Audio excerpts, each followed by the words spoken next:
Grace and peace to you, sisters and brothers, in the name of our Lord Jesus Christ.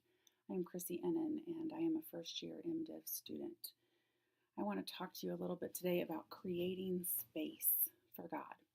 This is a topic that is hard for us sometimes to consider because we're really good at making excuses. I don't have time for. I am too busy to get to. I am too tired to focus on. And if we truly live lives with no margin, that's probably true at various points, but it is probably not the truth most of the time. Often these are the excuses that we give when we aren't spending time with God, or we're not spending time in the Word, or things of that nature, but that isn't how it should be. And it isn't how we should be framing that time with God, that it's not a priority. It is not important enough for us to create and make that space. Yes, we're busy with work, with family, with seminary, with the many other things that demand our attention at any given moment. But I would say so was Jesus, and probably in a way that we can't fully understand unless we think of celebrity and people who are constantly hounded by the public.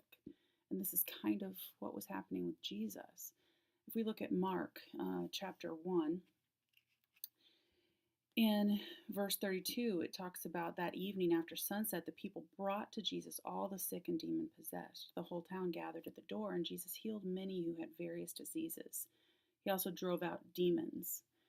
And he'd been doing this. This is kind of how he'd been starting his ministry. Some exorcism, some calling of the disciples, and now healing. And what we read in the very next verse is very early the next morning, while it was still dark. He left the house and he went off to a solitary place. Flip on over to chapter 6 in Mark, and we read of the feeding of the 5,000, which has happened, after doing many other miracles and being followed by crowds constantly. And he finishes this feeding of the 5,000, and in verse 45, immediately Jesus made his disciples get into the boat and go on ahead of him. And after leaving them, he went up to a mountainside to pray. He created space. He dismissed the people. He sent the disciples away, and he created this space.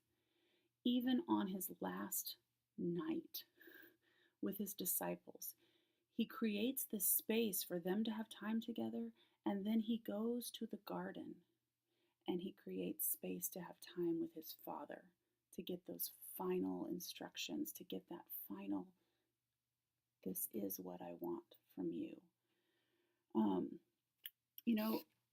This is how he worked in his ministry. He made space in his busy, crowd-surrounded life to be with his Father in prayer. Quick story, a few years back, I had to adjust so that I was exercising early in the morning, which is when I had been having my study time. But when my kids were small, I needed to get that exercise done early because I had to leave the house to do it. And I didn't want to get up earlier. Just too early. I couldn't get up any earlier. And so it just wasn't happening. And one night as I laid in bed, I was going to bed about 15, 20 minutes early just so I could lay and read my novel. And I was laying in bed reading my novel. And the Lord said, you have time. You've created time to sit here in your bed and read your novel before you go to sleep. Maybe I could have that time. A big moment for me where I made the decision from that point on. The Bible sat on top of the novel. Jesus came first. God came first. Time with the listening to Spirit came first. And what happened was that became the norm. And the novel often didn't get picked up. because I was spending time with God, and that was more precious. And so I just want to leave you with an encouragement that even in this busy time of our lives, we have the ability to create space, to mold our own calendar, to put our own priorities first. And that priority needs to be time with God, time in His Word, time in prayer, time listening for His direction. So that is my encouragement to you today. You can do it, and you will be blessed when you do. I leave you with these words. May the God of peace make you holy in every way and keep your whole being, spirit, soul, and body, free from every fault at the coming